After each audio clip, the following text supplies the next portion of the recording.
Good morning और स्वागत है आपका 10 के दमदार ट्रेड्स में। और वीरूर में रहेंगे अगले आधे घंटे आपके साथ। हमारी मदद मानस जायसवाल और राजेश पालवे पिछले शो से कर ही रहे हैं और फ्रेश पर्सपेक्टिव लेकर जुड़ेंगे निर्मल बैंक से विकास सालुंके और एसबीआई सिक्योरिटी से Sudeep Shah. Big market watches में आज दो खास मेहमान जुड़ेंगे हमारे साथ। पहले बात करेंगे मार्केट फंडामेंटल्स पर। आदित्य बिरला सन लाइफ एएमसी के सीईओ महेश पाटिल से बात करेंगे। और क्योंकि आज ट्यूसडे है तो टेक्निकल सेटअप और दमदार कॉल्स बनाने के लिए केडियानॉमिक्स के फाउंडर सुशील केडिया जुड़ेंगे हमारे साथ कुछ ही देर में। ये सब कुछ लाइंड अप है आपके लिए शो में, तो बने रहिए हमारे साथ। मार्केट में काफ़ी वॉलेटिलिटी इस समय, हालांकि निफ्टी लोअर लेवल से रिकवरी के बाद वापस अब डे लो की तरफ बढ़ता हुआ, एग्जैक्ट डे लो पर तो नहीं गया लेकिन 22,350 पर। और बैंक निफ्टी लेकर आइए। बैंक निफ्टी करीब करीब, हालांकि बैंक निफ्टी उतना हायर लेवल से स्लिप नहीं किया जितना निफ्टी किया है, और कारण है निफ्टी आईटी। एक बार निफ्टी आईटी लेकर आइए स्क्रीन पर। वो सीएलएसए की डाउनग्रेड के बाद आज लार्ज कैप आईटी स्टॉक्स में बहुत ज़्यादा पेन है और निफ्टी आईटी इंडेक्स अब 1% नीचे इस समय आपको काम करता हुआ दिखाई देगा। लेकिन आज दिन है इंडिविजुअल स्टॉक्स का और आज दिन है टाटा मोटर्स का 6.5% गेन के साथ अब ये निफ्टी का टॉप गेनर। और उसके अलावा मोमेंटम है टाटा केमिकल्स में 5.5% ऊपर टाटा केमिकल्स इस समय आपको दिखाई देगा। मुथूट और मन्नापुरम भी ऊपर है, लेकिन ऊपरी लेवल से शार्प करेक्शन आई दोनों के दोनों स्टॉक्स में। बालकृष्ण इंडस्ट्रीज, नवीन फ्लोरिन, यूपीएल, ये कुछ और स्टॉक्स अपसाइड पर। और sector of the day clearly आज ऑटोज। और एक चीज़ ये वीरू के लिए खास तौर से, गर्मी आने वाली है और वोल्टास ने गिरना शुरू कर दिया है वीरू, 3% नीचे। पीक ठंड में चला, पीक गर्मी में जाते हुए स्टॉक नीचे आना शुरू हुआ। एक बार वोल्टास का चार्ट दिखा दीजिए प्लीज़। और ये देखिए स्टॉक इस समय 3% नीचे वीरू।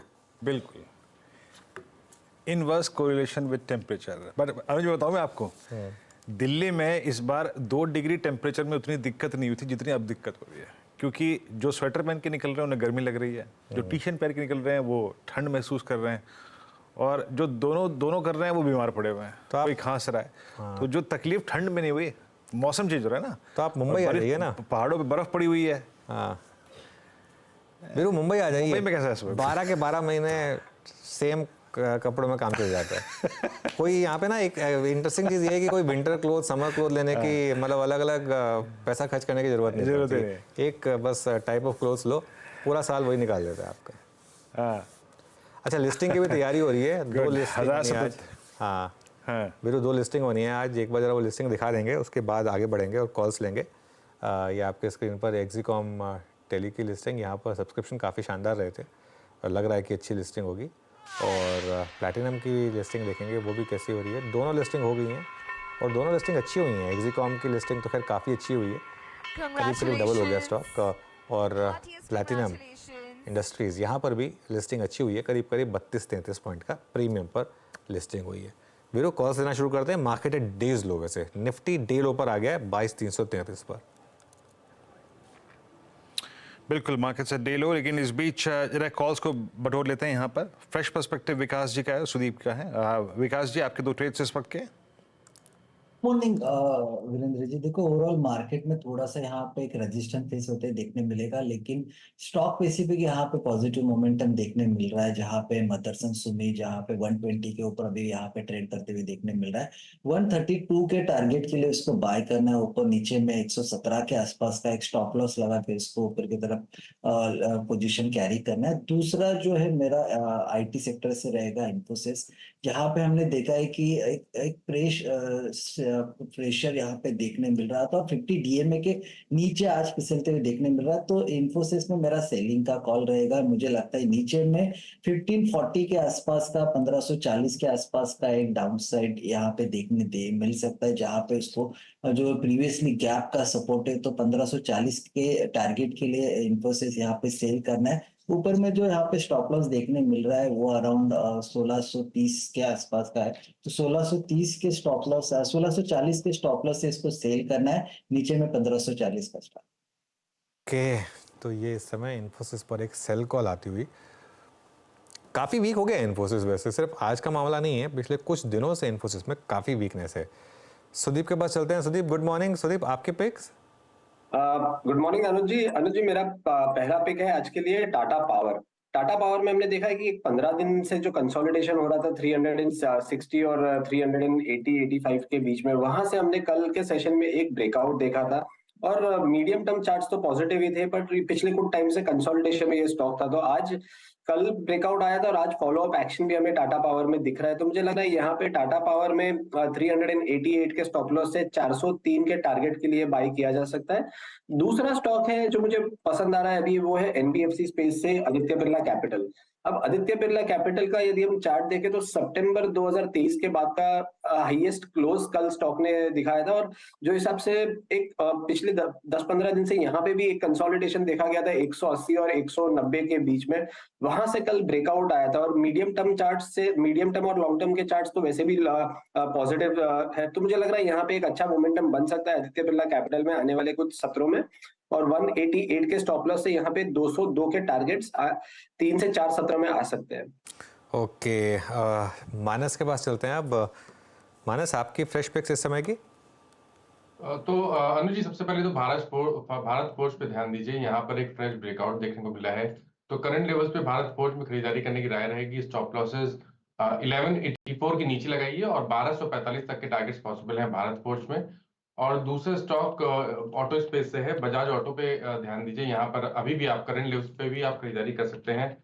कल भी हमने लोअर लेवल पे बाइंग इंटरेस्ट देखा, आज एक प्राइस ब्रेकआउट है।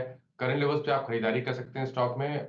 स्टॉप लॉसेस 8250 के नीचे आपको लगाने हैं, लेकिन टारगेट बड़े हैं। टारगेट करीब करीब 8600 के हैं बजाज ऑटो में। ओके, बजाज ऑटो में 8381 पे आपका व्यू है। तो ऑटो में बहुत सारे ट्रेड्स यहाँ पे हमने पिक किए हैं अभी तक। आगे बढ़ते हैं और कुछ ट्रेड्स को पिक करते हैं। यहाँ पर अब चलते हैं मानस के ये राजेश पालवे जी के पास। राजेश जी, आपके दो ट्रेड्स क्या रहेंगे? वीरेन जी, पहला स्टॉक रहेगा गेल गैस अथॉरिटी। ये स्टॉक में एक अच्छा सस्टेन अप मूव बना हुआ है। हमें लगता है यहाँ पे मोमेंटम कंटिन्यू रहेगा। अपसाइड के टारगेट गेल फ्यूचर का एक्सपेक्ट कर रहे हैं, जो आना चाहिए करीब 205 से लेके 208 तक के। स्टॉप लॉस होगा करीब 191 के आसपास।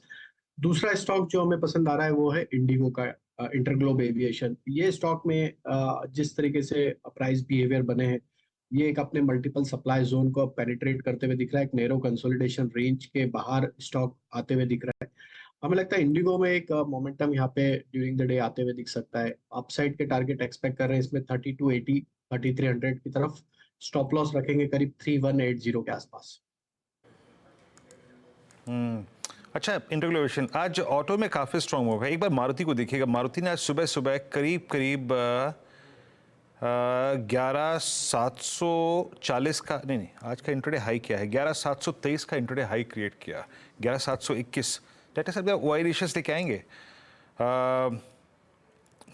राजेश जी, आपका व्यू इस पे क्या होगा? राजेश पालवे जी, मारुति अगर ये ट्रेजेक्ट्री पार हो 11700 की, 11730 की, तो कहाँ तक का मूव पॉसिबल है? क्योंकि आज टाटा मोटर्स डिलीवर करता हुआ, आज M&M डिलीवर करता हुआ, इस पर आपका टेक? ओपन इंटरेस्ट में करीब 1% का बिल्डअप। तो बिल्कुल स्ट्रॉन्ग सेटअप ही है स्टॉक का। स्टॉक में थोड़ा सप्लाई जरूर बना हुआ है साइड पे, लेकिन इसके ओवरऑल स्ट्रक्चर देखें तो बुलिश ही है। यहाँ पे हमें लगता है 11700, बिल्कुल आपने जो लेवल बोला 11700, 715, ये लेवल क्रॉस होंगे फ्यूचर्स में। तो इसका नेक्स्ट टारगेट फिर जो बन सकता है अगले 1-2 ट्रेडिंग सेशन में, वो 12000 की तरफ बढ़ते हुए दिखेगा।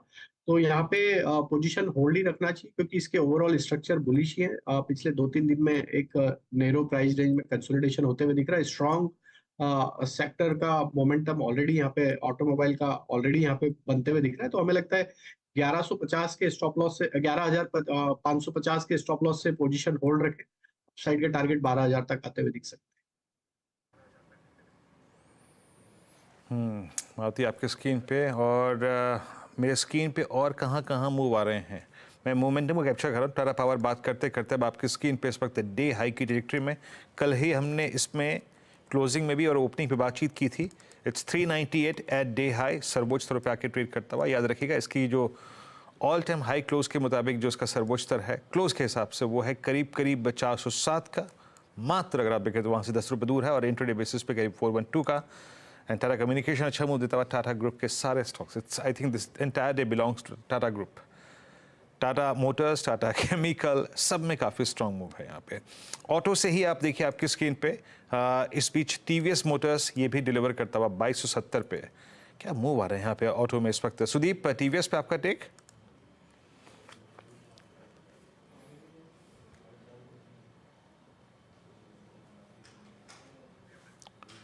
सुदीप, अनम्यूट कीजिएगा प्लीज अपने आप को। वीरू जी, टीवीएस मोटर में यदि हम देखें तो जो हिसाब से शुक्रवार के सेशन में एक्सपायरी के बाद जो एक बड़ा ब्रेकआउट आया था और उसके पहले तीन महीने से लगातार मेरे हिसाब से दिसंबर मिड से ये कंसोलिडेशन में था।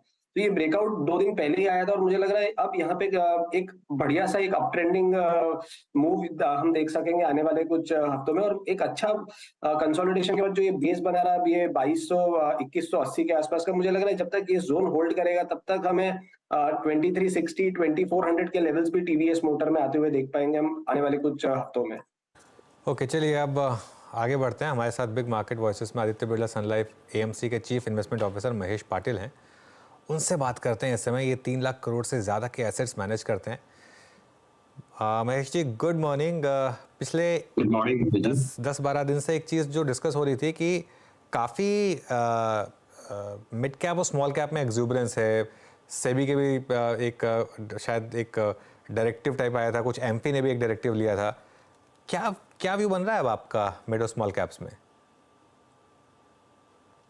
So I mean mid and small cap sector में हमने देखा है कि last year में काफी बड़ी रन आई थी और अभी भी काफी मिड एंड स्मॉल कैप में ओवरऑल रिटर्न जो है काफी बेहतर है।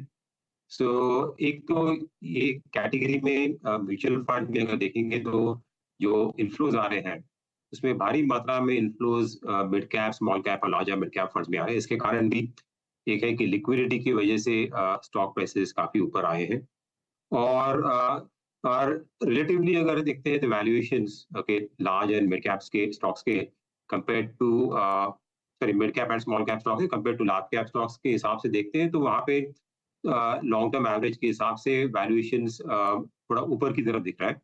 और हमने देखा था कि लास्ट 2 साल में जो मिड कैप स्मॉल कैप में जो रिटर्न्स आए थे वो 50% रिटर्न अर्निंग्स ग्रोथ की वजह से आए थे और 50% जो रिटर्न कंट्रीब्यूशन है वो पी रीरेटिंग की वजह से हुआ है। उसके मुकाबले अगर हम देखते हैं कि लार्ज कैप स्टॉक्स में जो लास्ट 2 साल में रिटर्न आए हैं लार्ज कैप इंडेक्स में वो लगभग अर्निंग्स ग्रोथ के आसपास ही है। तो ऐसा लग रहा है कि यहाँ से थोड़ी मिड एंड स्मॉल कैप में लिक्विडिटी की वजह से और ज्यादा बाइंग के हिसाब से जो मूव आई है वहाँ से थोड़ा सा कॉशियस रखना चाहिए। और लार्ज कैप जो स्टॉक्स है और लार्ज कैप फंड्स है वहाँ पे हमें रिस्क रिवॉर्ड थोड़ा बेहतर दिख रहा है ये टाइम में। हालांकि मिड एंड स्मॉल कैप में काफी कंपनी स्पेसिफिक देखना चाहिए। वहाँ पे अर्निंग्स ग्रोथ भी काफी अच्छी है because mid cap small cap जो सेक्टर है उनका ज्यादातर फोकस जो कंपनीज है डोमेस्टिक मार्केट के ऊपर रहता है और डोमेस्टिक मार्केट जैसे डोमेस्टिक इकोनॉमी जैसे हम देख रहे हैं कि वहाँ पे ग्रोथ काफी अच्छी है।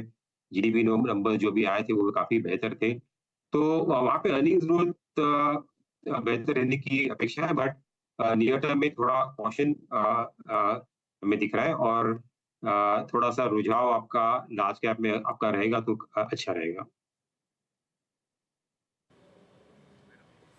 ओके महेश जी, चलिए अब तो ये आपने मिड कैप स्मॉल कैप पर जो टिप्पणियाँ पिछले कुछ सेशंस में हुई उस पर आपने अपनी राय रखी। आज स्क्रीन पे कुछ स्टॉक स्पेसिफिक मूव बहुत अच्छे जो हैं उसमें ऑटो, हालांकि उसमें घटना ऐसी हुई है टाटा मोटर्स का डीमर्जर प्लान, लेकिन इस स्पेस ने बहुत अच्छा मूव दिया है। पहले टू व्हीलर स्पेस ने, अब आप पूरा इंटायर को देखिए, चाहे वो टाटा मोटर्स हो, चाहे वो एम हो, चाहे वो बजाज ऑटो हो, चाहे मारुति हो। अभी ऑटो पर आपकी राय क्या बन रही है सर इस वक्त, और स्पेशली पैसेंजर व्हीकल सेगमेंट में यहाँ से अच्छे स्विंग मिल सकते हैं हायर साइड पे? सो ऑटो सेक्टर अगेन काफी अच्छा किया है। लास्ट ईयर हम लोगों ने 3 महीने पहले auto fund transportation logistics fund launch किया था तो उसमें काफी बेहतर रिटर्न आए थे। हमें लग रहा था कि ऑटो सेक्टर कोविड के बाद के जो रिकवरी हो रही थी वहाँ पे अभी भी कुछ सेक्टर्स में से टू व्हीलर्स में जो कोविड के पहले जो टॉप बनाए थे वॉल्यूम्स वो अभी पार हो रहे हैं। तो ये सेक्टर में मीडियम टर्म पर्सपेक्टिव से हमें लग रहा है कि ग्रोथ काफी अच्छी है यहाँ पे। लेकिन 3 सेगमेंट्स, एक तो कमर्शियल व्हीकल्स है। कमर्शियल व्हीकल्स में मुझे लग रहा है कि वहाँ पे अभी जो ग्रोथ है वो थोड़ी अभी पीक आउट हो रही है और थोड़े नंबर्स उसमें स्लो डाउन हमें दिख रहा है। पैसेंजर व्हीकल्स में लास्ट ईयर काफी अच्छे वॉल्यूम ग्रोथ थी और आगे जाके हुए देख रहे हैं कि अराउंड 7-8% वॉल्यूम ग्रोथ हो सकती है। और टू व्हीलर सेक्टर में बिकॉज लास्ट ईयर रिकवरी थोड़ी स्लो थी और बेस इफेक्ट बेस कम था, इसीलिए वहाँ पे ग्रोथ काफी अच्छी दिख रही है। और वहाँ पे एटलीस्ट मीडियम टर्म में इन टू व्हीलर्स में वॉल्यूम ग्रोथ ऑटो सेक्टर में सबसे अच्छी रहेगी। और आगे हमने देखा है कि मार्जिन इंप्रूवमेंट काफी कंपनीज में दिखा है, स्पेशली फोर व्हीलर्स में, जो भी रॉ मटेरियल कॉस्ट नीचे आए हैं, स्टील के भाव नीचे आ गए हैं, तो उसके कारण एक मार्जिन इंप्रूवमेंट के कारण जो ओवरऑल अर्निंग्स ग्रोथ है वो टॉप लाइन ग्रोथ से काफी बेहतर है। और एक ट्रेंड हमें दिख रही थी ऑटो सेक्टर में कि काफी प्रीमियमाइजेशन हो रहा है, राइट। सो जो नई कारें बिक रही हैं वहाँ पे आप देखोगे कि ज्यादातर एसयूवी मॉडल्स हैं। काफी कारों में आपको देखेंगे तो प्रीमियम फीचर्स हैं, सनरूफ है, तो इसके कारण जो वैल्यू पर कार है क्योंकि वो उसमें काफी बढ़ोतरी हो रही है। इसके कारण हालांकि वॉल्यूम ग्रोथ अभी भी सिंगल डिजिट पे है, बट टॉप लाइन ग्रोथ आपको अच्छी दिख रही है। सो हालांकि ये सेक्टर काफी अच्छा किया है और वैल्यूएशन अभी कुछ इतने सस्ते हैं नहीं, बट वहाँ पे आउटलुक अभी भी स्पेशली टू व्हीलर्स और फोर व्हीलर्स में हमें अच्छा लगता है। अच्छा, आज आईटी पे एक डाउनग्रेड आया और आईटी ने पिछले 1-2 हफ्ते से थोड़ा अंडर परफॉर्म करना शुरू किया है। आप इस डिप पे बाय करेंगे क्या IT stocks? So IT stocks में अभी भी यूएस में जो ग्रोथ का जो कंसर्न है वहाँ पे भी क्लैरिटी है नहीं। कभी लग रहा है कि यूएस में अभी रेट कट आएंगे, कभी लग रहा है कि रेट कट थोड़े डिले होंगे। और जो कमेंट्री आ रही है आईटी कंपनीज की यूएस से, वहाँ पे थोड़ी कॉशियस भी है, बट ऐसा भी लग रहा है कि यहाँ से अभी जो नेक्स्ट 1-2 क्वार्टर है वहाँ पे शायद ये सेक्टर बॉटम आउट हो सकता है। और अगर हम थोड़ी लंबी सोच ले, नेक्स्ट 2 to 3 इयर्स का व्यू अगर लेंगे, तो आईटी सेक्टर में हमें लग रहा है कि जो आईटी स्पेंड्स है ओवरऑल, ओके, वो ज्यादा कम नहीं होंगे, बिकॉज काफी कंपनीज डिजिटल की तरफ जो ट्रांजिशन कर रही है, वहाँ पे जर्नी अभी भी पूरी हुई नहीं है, उसको और 3-4 साल लगेंगे। और एआई की वजह से इनिशियली लग रहा है कि आर्टिफिशियल इंटेलिजेंस का जो कैचअप किया है लास्ट 1 साल में, तो उसके कारण लॉन्ग टर्म में स्पेंड और आईटी इम्प्रूव होंगे। तो हालांकि शॉर्ट टर्म में डिस्क्रिशनरी स्पेंड जो है कंपनीज की वो थोड़ी कम है। तो हमें लग रहा है कि ये सेक्टर में 3 साल के व्यू से अगर देखते हैं तो अगर अगले 3-6 महीने में जो वीकनेस है वो अच्छी अपॉर्चुनिटी रहेगी टू अक्यूमुलेट। हालांकि वैल्यूएशंस जो लार्ज कैप कंपनीज के और मिड कैप कंपनीज के हैं वो लॉन्ग टर्म एवरेज से थोड़ा बेहतर है, बट ये सेक्टर में कैश फ्लो जनरेशन काफी अच्छी है और डिविडेंड यील्ड भी कुछ कंपनीज में काफी अच्छे है, तो एक स्टेबिलिटी देती है। और आई थिंक ये वीकनेस में अगर प्राइसेस करेक्ट होती है तो हमें लग रहा है कि it's a good opportunity to build from a medium term perspective. अच्छा, सर आपका एग्जैक्टली कमोडिटीज़ पे, आई मीन हमने मेटल इंडेक्स को देखा, कल इसने मेटल इंडेक्स ने ऑल टाइम हाई क्रिएट किया। कुछ हाउस व्यूज में थोड़ा सा कॉशन भी आया कि भाई मेटल्स में यहाँ पे प्रॉफिट्स को कन्वर्ट करने का कैश में टाइम है। और कमोडिटीज़ में एक धड़ा केमिकल्स है जो कि आज स्क्रीन पे बहुत अच्छा प्राइस एक्शन दे रहा है। कमोडिटीज़ पे आपका टेक, और केमिकल्स या फिर मेटल्स, दोनों में से प्रेफर्ड क्या है? मेटल्स जो कि ऑल टाइम हाई पे है और केमिकल्स जो कि ऑलमोस्ट लगभग पिछले 2 साल के सबसे निचले स्तरों पे ट्रेड कर रहा है सर। सो कमोडिटीज में मेटल्स पे हमारा व्यू न्यूट्रलिश है, ज्यादा नेगेटिव भी नहीं है बट पॉजिटिव भी नहीं है, बिकॉज जैसे मेटल्स के लिए जो डिमांड है, एक तो चाइना के सबसे बड़ा कंज्यूमर है, वहाँ पे इकोनॉमी काफी स्लो जा रही है और स्ट्रगल कर रही है एक तरह से, स्पेशली इंफ्रास्ट्रक्चर और बाकी इन्वेस्टमेंट्स के लिए। सो हमें नहीं लग रहा है कि डिमांड साइड से कुछ बड़ी पुल होगी जिससे कि मेटल प्राइस ऊपर जाएंगे और कंपनीज को बेनिफिट मिलेगा। हालांकि डोमेस्टिक इंडियन जो मेटल कंपनीज है वो उनमें ठीक ठाक ग्रोथ है, प्राइसिंग की वजह से ज्यादा अपसाइड नहीं दिख रहा है हमें कि मेटल प्राइस ऊपर जा सकते हैं। सो इस सेक्टर में ज्यादा हमें अपसाइड नहीं है और इतना हम उस पर बुलिश है नहीं। उसके अलावा अगर पॉलिटरी केमिकल सेक्टर देखें तो वो एक सेक्टर है जहाँ पे, जैसे हमने सही बात की कि लास्ट 1 साल में सेक्टर परफॉर्म नहीं किया है, वहाँ पे ग्रोथ स्लो डाउन भी हुई थी बिकॉज केमिकल सेक्टर में काफी इन्वेंट्री बिल्डअप हुई थी एग्रोकेमिकल्स में और पेट्रोकेमिकल्स में, और इसके कारण इन्वेंट्री रन डाउन हो रही थी, और चाइना से भी वापस प्रोडक्शन चालू हुआ था। बट तो केमिकल्स में मुझे लगा कि स्पेशलिटी केमिकल, कमोडिटी केमिकल में शायद स्पेशलिटी भी रहेगा, बट स्पेशलिटी केमिकल्स में एक दो क्वार्टर में आई थिंक जो करेक्शन होगी, इन्वेंट्री करेक्शन, उसके बाद वापस हमें ग्रोथ दिखनी चाहिए। और ये सेक्टर आई थिंक सही सेक्टर रहेगा। अभी स्टॉक्स भी अंडर परफॉर्म किए हैं, अर्निंग्स भी डाउनग्रेड उसमें हुए हैं, तो ये सेक्टर में ध्यान रखना चाहिए, because long term structural story जो है स्पेशलिटी केमिकल्स, जहाँ पे Indian companies global market share लेने की संभावना है, और काफी कैपेक्स हुआ है ये सेक्टर में, कंपनीज ने काफी इन्वेस्टमेंट की है, तो उसका बेनिफिट अगले 2-3-4 साल में वॉल्यूम ग्रोथ में आ सकते हैं। तो आई थिंक स्पेशलिटी केमिकल्स ये वीकनेस में I think good to accumulate से from a 3 year perspective. Okay, चलिए बहुत बहुत शुक्रिया महेश जी हमारे साथ बात करने के लिए। अब आगे बढ़ते हैं और हमारे साथ केडियानॉमिक्स के फाउंडर सुशील केडिया जुड़े हैं। हर ट्यूसडे को हमारे दर्शकों को इंतजार रहता है सुशील जी का। Sushil ji good morning. Good morning. बताइए आज की big calls, big and bold calls. तो देखिए, सबसे ज्यादा तो लोग संवेदनशील रहते हैं क्रूड के प्रति, तो जो हमने क्रूड में एक बॉटम कॉल किया था वो रिवाइज करने की जरूरत है। पिछले बॉटम से जो अब 78-80 तक आ गया क्रूड डॉलर के टर्म्स में, ये महज एक रैली थी। एक और नया आखिरी लो लगता है क्रूड में आएगा $61-62 का, और गोल्ड अगर 2155 के ऊपर चला जाए तो फिर एक नए ऑर्बिट में कई साल मेंटेन रह सकता है। गोल्ड में क्रिटिकल ब्रेकआउट पॉसिबल है, जब तक वो 2155 का ब्रेकआउट नहीं आए तो रिवर्सल हो सकता है। तो पहले 2155 टूटे तो उसके बाद गोल्ड लगता है पूरे 2024 में फिर अच्छी खासी रिटर्न्स दे सकता है। और क्रूड में $61 का कॉल। S&P और नैस्डैक बिल्कुल चरमरा रहे हैं। 5140 के नीचे जिस दिन S&P 500 चला जाता है, हम 1000 पॉइंट के ड्रॉप का कॉल उस दिन ट्रिगर करेंगे। और नैस्डैक जिस दिन 17,880 के नीचे चला जाता है, हम 4000 पॉइंट की नैस्डैक में मंदी का कॉल ट्रिगर करेंगे, जो हमें लगता है मई के अंत तक या जून तक आ जाए। पर अगर ग्लोबल मार्केट्स में इस तरह के डीप करेक्शंस आते हैं, तब भी मुझे नहीं लगता है कि निफ्टी 20,300 के नीचे जाए, और बैंक निफ्टी 42,000 के नीचे नहीं जाता लगता। फिलहाल बैंक निफ्टी एक बार लैगार्ड रहा है, तो निफ्टी के बनिस्पत बैंक थोड़ा मजबूत रह सकता है अगले 3-4 दिन।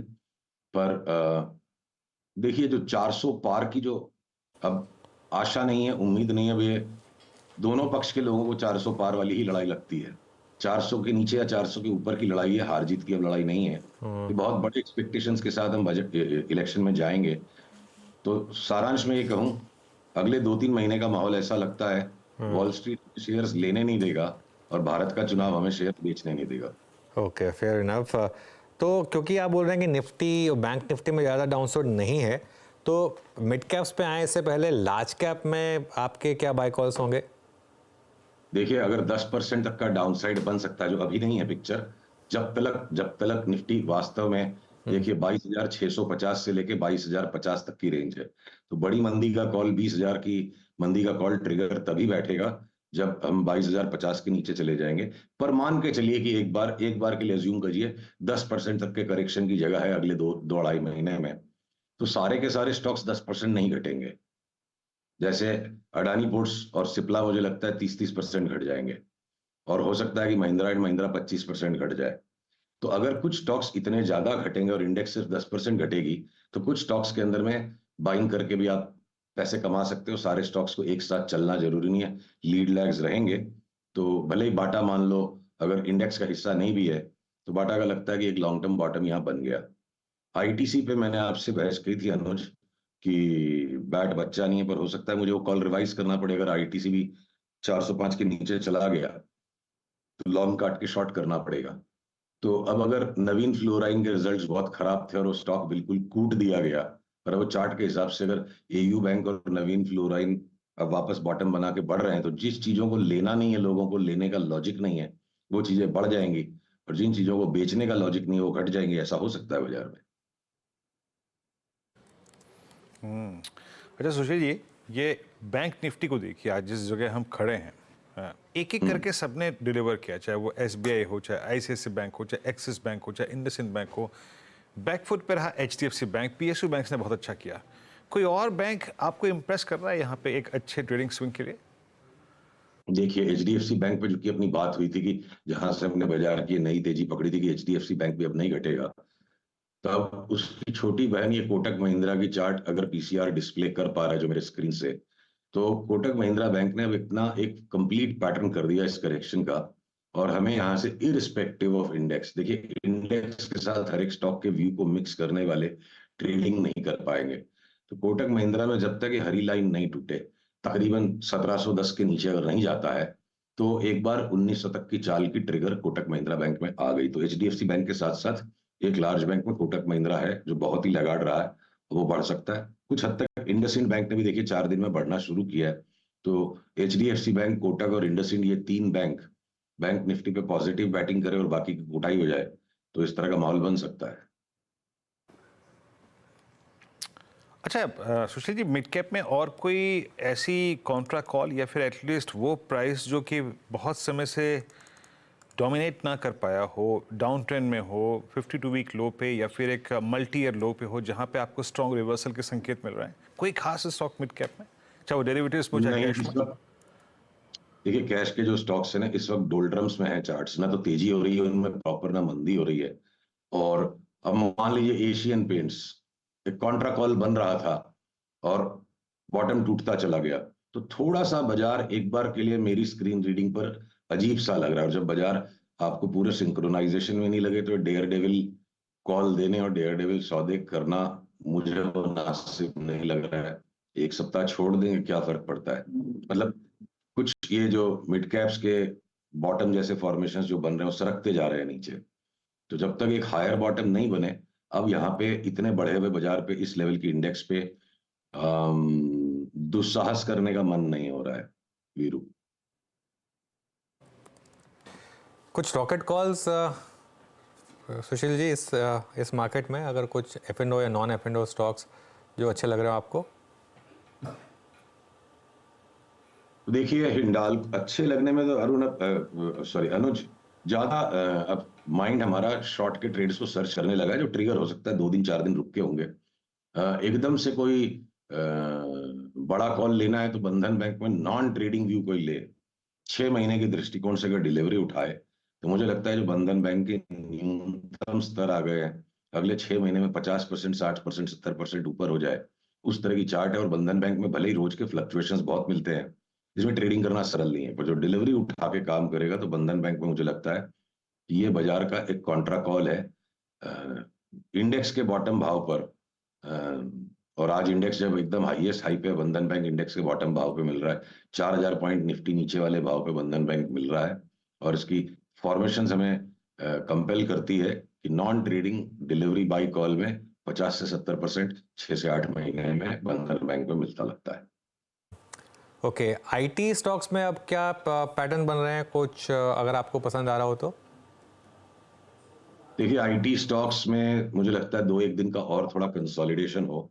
आज जैसे इन्फोसिस ने थोड़ा नीचे का रुख लिया और विप्रो भी कंसोलिडेशन मोड में, TCS, तो 2-3 दिन इनको देख करके क्या पता बाकी ब्रॉडर स्टॉक्स में करेक्शन आए और इंडेक्स के फॉल को डैम्पन करने के लिए IT स्टॉक्स एक फाइनल सर्ज अभी भी यहां से दे सकते हैं। मैं लार्ज कैप ITs की बात कर रहा हूं।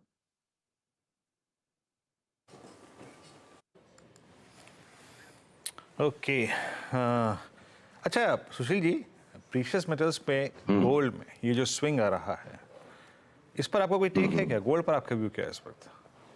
हाँ, जैसे 2155 मैंने आपसे कहा ना शुरू में ही कि 2155 के ऊपर चल गया गोल्ड, तो वहां और लेना चाहिए। पुरानी तेजी के साथ साथ 2155 पर नई तेजी करें। हो सकता है गोल्ड 2300 साढ़े 2300 तक भी चला जाए। 10-12% की एक बड़ी स्विंग मिल सकती है इतने बड़े हुए लेवल से भी, अगर $2155 के ऊपर गोल्ड चल पड़े। ओके, चलिए बहुत बहुत शुक्रिया फिर सुशील जी आज हमारे साथ जुड़ने के लिए और ये सारे स्टॉक्स और सेक्टर्स पर बात करने के लिए। थोड़ा सा नर्वस व्यू इस समय सुशील का मार्केट को लेकर, एक करेक्शन की शायद शुरुआत, और आज स्क्रीन पर थोड़ी सी नर्वसनेस विजिबल भी है। निफ्टी अब 22,300 के नीचे ट्रेड कर रहा है, 22,287 के नीचे, मतलब जो हमारा फर्स्ट सपोर्ट था अब उसके लोअर एंड में आ गया, 22,295 का सपोर्ट था, उसके नीचे आ गया। अब देखते हैं सेकंड सपोर्ट जोन जो है, बड़ा सपोर्ट 22,150 से 22,200, वहाँ तक भी जाने की तैयारी हो रही है, यहीं से घूम जाएगा। नीरज जी आ गए स्टूडियो में। Neeraj ji good morning, over to you. बहुत सवाल होंगे ट्रेडर्स के आज बहुत सवाल होंगे क्योंकि अचानक से मार्केट में गिरावट बढ़ भी गई है, एडवांस डिक्लाइन भी खराब है। खैर देखते हैं क्या होता है दिन के दौरान, लेकिन आप कह रहे हैं 22,200 पर नज़र रखनी है। हाँ मतलब अब ये घूमना है तो यहीं से घूम जाएगा, वरना 22,150 से 22,200 एक नेक्स्ट लेवल है वॉच आउट करने के लिए, अगर यहीं से नहीं घूमा तो। अगर यहाँ से नहीं घूमा तो 22,90 से नहीं घूमा, 290 से 22,200 तक के भी ऊपर नज़र रखनी पड़ेगी।